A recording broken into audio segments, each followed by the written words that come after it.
दोस्तों, ये लोग तो मुझे बहुत मजे से रंग लगा रहे हैं। आप लोग कब आओगे मुझे होली लगाने? कमेंट करके बताओ। और हाँ, हमारी चैनल को सब्सक्राइब जरूर करना। आज होली थी।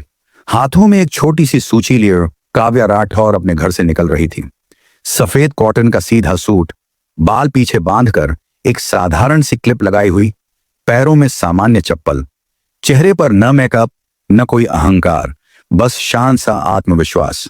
गली में बच्चे बुरा न मानो होली है चिल्लाते हुए एक दूसरे पर पानी फेंकते हुए भाग रहे थे। काव्या हल्की सी मुस्कुराकर उन्हें देखते हुए बाजार की तरफ बढ़ रही थी। आज उसका इरादा सिर्फ मिठाई, गुलाल और कुछ घर का सामान लेने का था। वह नहीं चाहती थी कि आज के दिन कोई बहस हो, कोई तनाव हो। होली उसके लिए हमेशा खुशी का दिन रहा था। बाजार रंगों से भरा हुआ था, ढोल बज रहा था, मिठाई की दुकान पर भीड़ थी। काव्या एक रंग की दुकान पर रुकती है। भैया, 2 पैकेट अच्छा गुलाल देना, ऑर्गेनिक हो तो बेहतर, वह शांत आवाज में कहती है। दुकानदार जल्दी जल्दी पैकेट निकाल कर देता है।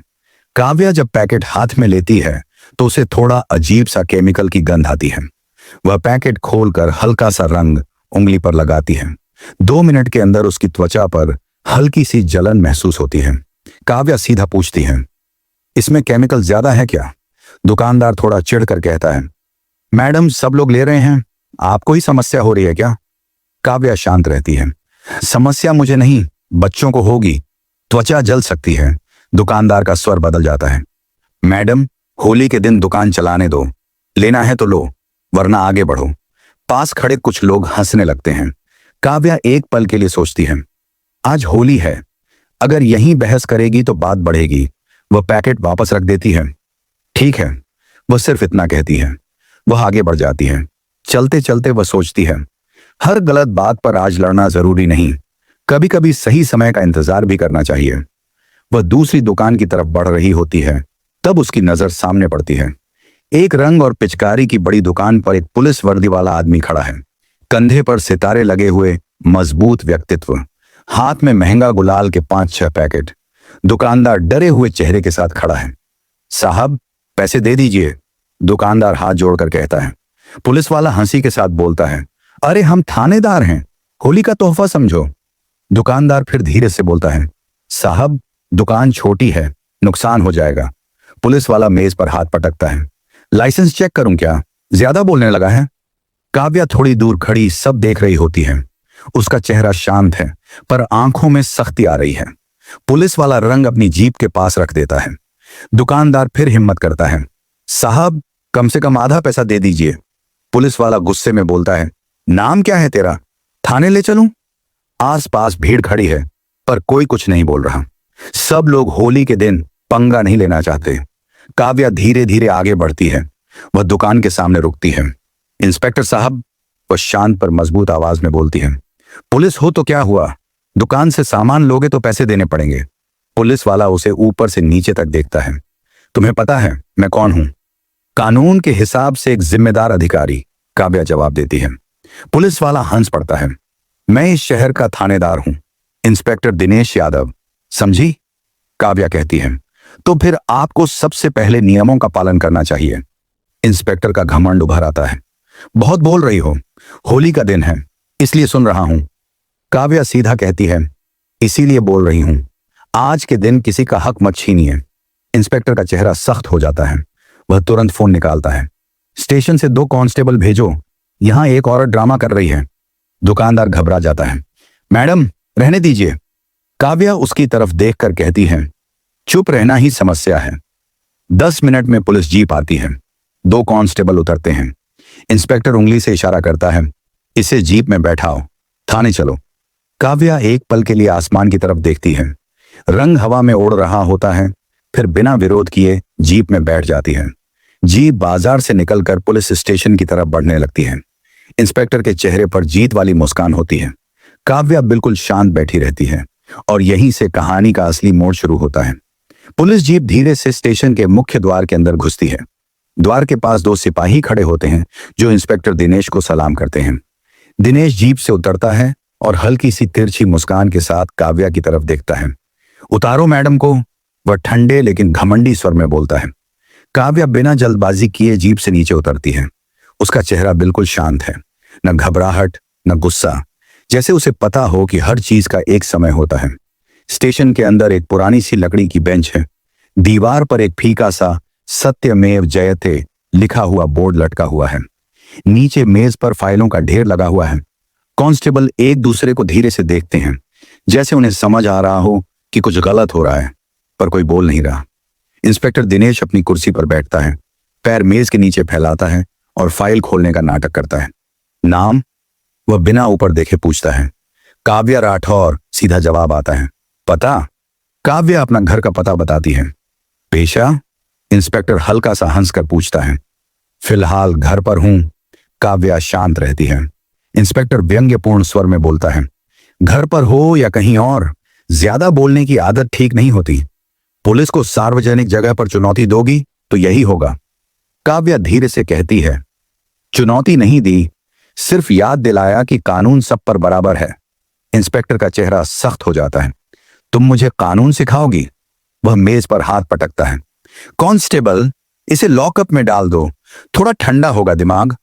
दो कांस्टेबल काव्या के पास आते हैं। एक पल के लिए उनकी आंखों में झिझक होती है, पर आदेश आदेश होता है। वे लॉकअप का दरवाजा खोलते हैं। लॉकअप छोटा सा कमरा है। अंदर सीमेंट की बेंच और एक कोने में पानी का मटका। काव्या अंदर जाकर बेंच पर शांत बैठ जाती है। दरवाजा बंद होता है। ताले की आवाज स्टेशन में गूंजती है। इंस्पेक्टर दिनेश कुर्सी पर बैठकर बोलता है, अब समझेगी पुलिस की ताकत क्या होती है। कुछ देर बाद वह खुद उठकर लॉकअप के पास आता है। अब बोलो, माफी मांगोगी? उसका स्वर थोड़ा हल्का पर घमंडी होता है। काव्या उसकी आंखों में देखकर कहती है, माफी गलती करने वाला मांगता है। इंस्पेक्टर के चेहरे पर चिढ़ छा जाती है। तुम्हें पता है मैं तुम्हारे खिलाफ क्या क्या केस लगा सकता हूं? सार्वजनिक अशांति, सरकारी काम में बाधा। काव्या सीधा जवाब देती है, और मैं आपके खिलाफ शक्ति का दुरुपयोग, वसूली और धमकाने की शिकायत दर्ज करवा सकती हूं। इंस्पेक्टर एक सेकंड के लिए चुप हो जाता है, फिर हंस देता है। तुम जैसी लोग सिर्फ धमकी देते हैं। काव्या धीरे से बोलती है, मैं धमकी नहीं देती, मैं इंतजार करती हूं। इंस्पेक्टर चिढ़कर वापस अपनी कुर्सी पर चला जाता है। 2 घंटे बीत जाते हैं। बाहर होली का शोर धीरे धीरे कम हो रहा होता है। स्टेशन में शाम का सन्नाटा उतरने लगता है। तभी एक कांस्टेबल भागते हुए अंदर आता है। सर, एडिशनल एसपी साहब राउंड पर हैं, इधर भी आ सकते हैं। इंस्पेक्टर थोड़ा संभल कर बैठ जाता है। ठीक है, सब फाइलें ठीक रखो। लॉकअप में बैठी काव्या बिल्कुल शांत है, जैसे उसे किसी का इंतजार हो। 15 मिनट बाद स्टेशन के बाहर एक और जीप रुकती है। सितारे लगी वर्दी में एडिशनल एसपी मेहरा अंदर आते हैं। उनका चेहरा गंभीर है। सब ठीक? वे सीधा पूछते हैं। इंस्पेक्टर दिनेश सलाम करता है। यस सर, सब नियंत्रण में है। मेहरा की नजर लॉकअप पर पड़ती है। अंदर कौन है? इंस्पेक्टर सामान्य स्वर में बोलता है। सर, एक औरत थी, सार्वजनिक जगह पर पुलिस से बदतमीजी कर रही थी। मेहरा धीरे धीरे लॉकअप की तरफ बढ़ते हैं। जैसे ही उनकी नजर अंदर बैठी काव्या पर पड़ती है, उनके कदम रुक जाते हैं। उनका चेहरा सफेद पड़ जाता है। ये क्या किया तुमने दिनेश? उनकी आवाज तेज हो जाती है। इंस्पेक्टर हैरान। सर, मेहरा सीधा बोलते हैं, तुम्हें पता है ये कौन है? स्टेशन में खड़े सब सिपाही एक दूसरे को देखते हैं। इंस्पेक्टर कहता है, सर, एक सामान्य नागरिक। मेहरा की आवाज गरजती है। ये काव्या राठौर हैं, पूर्व जिला मजिस्ट्रेट, और इनकी बेटी इस जिले की एसपी है। जैसे ही ये शब्द स्टेशन में गूंजते हैं, हवा का रुख बदल जाता है। इंस्पेक्टर दिनेश के हाथ कांपने लगते हैं। सर, मुझे पता नहीं था। मेहरा तुरंत लॉकअप का ताला खुलवाते हैं। दरवाजा खुलता है। काव्या धीरे से बाहर आती है। उसके चेहरे पर ना गुस्सा है ना घबराहट, सिर्फ एक कठोर शांति। इंस्पेक्टर तुरंत झुककर बोलता है, मैडम, माफ कर दीजिए, गलती हो गई। काव्या उसकी आंखों में देखकर कहती है, गलती तब होती है जब इंसान अनजाने में करे। आपने जानकर किया। स्टेशन में सब मैडम मैडम कहकर खड़े हो जाते हैं। काव्या सीधा मेहरा से कहती है, इंस्पेक्टर दिनेश यादव ने बाजार में एक दुकानदार से मुफ्त में रंग लिया। जब पैसे मांगे गए तो धमकाया। जब मैंने विरोध किया तो मुझे गिरफ्तार कर लिया। मेहरा का चेहरा सख्त हो जाता है। क्या यह सच है दिनेश? इंस्पेक्टर चुप। काव्या फिर बोलती है, यह पहली बार नहीं होगा, रिकॉर्ड जांचिए। मेहरा तुरंत ड्यूटी ऑफिसर को आदेश देते हैं। शिकायत रजिस्टर लाओ। रजिस्टर खुलता है। पिछले कुछ महीनों में छोटी छोटी शिकायतें लिखी हुई होती हैं। किसी ने पैसा मांगा, किसी को डराकर सामान लिया। मेहरा गहरी सांस लेते हैं। इंस्पेक्टर दिनेश यादव, आपको तत्काल प्रभाव से निलंबित किया जाता है। इंस्पेक्टर का चेहरा टूट जाता है। सर, एक मौका। मेहरा ठंडे स्वर में कहते हैं, कानून सबके लिए समान है। काव्या धीरे से बोलती है, और जांच के दौरान इन्हें हिरासत में रखा जाए ताकि सबूत प्रभावित न हो। स्टेशन में सन्नाटा छा जाता है। मेहरा तुरंत आदेश लिखवाते हैं। 2 कांस्टेबल आगे बढ़ते हैं। अब वही इंस्पेक्टर जो बाजार में रौब दिखा रहा था सीधा खड़ा है, आंखों में पछतावा और डर। उसकी बेल्ट और कैप उतार ली जाती है। काव्या उसे देखकर कहती है, वर्दी जिम्मेदारी है, घमंड नहीं। इंस्पेक्टर को औपचारिक प्रक्रिया के लिए एक कमरे में ले जाया जाता है। स्टेशन में खड़े सब पुलिस वाले सीधे होकर खड़े हैं। काव्या उन्हें देखती है और शांत लेकिन मजबूत आवाज में कहती है, याद रखिए, शक्ति का मतलब दबाना नहीं होता। शक्ति का मतलब होता है सुरक्षा देना। बाहर सूरज ढल रहा होता है। होली के रंग धीरे धीरे धुल रहे होते हैं। काव्या स्टेशन के द्वार तक पहुंचती है। वह रुककर पीछे देखती है और धीरे से कहती है, अपने अधिकार का कभी गलत इस्तेमाल मत करो दोस्तों, कानून सबसे बड़ा होता है। वह सीधी चाल से बाहर निकल जाती है। होली का दिन खत्म हो रहा होता है, पर आज एक और सफाई हो चुकी होती है। अगर आपको यह कहानी पसंद आई हो तो लाइक करें। ऐसी ही कहानियों के लिए सब्सक्राइब करें। अपने दोस्तों के साथ साझा जरूर करें। यह कहानी मनोरंजन और शिक्षा के उद्देश्य से बनाई गई है।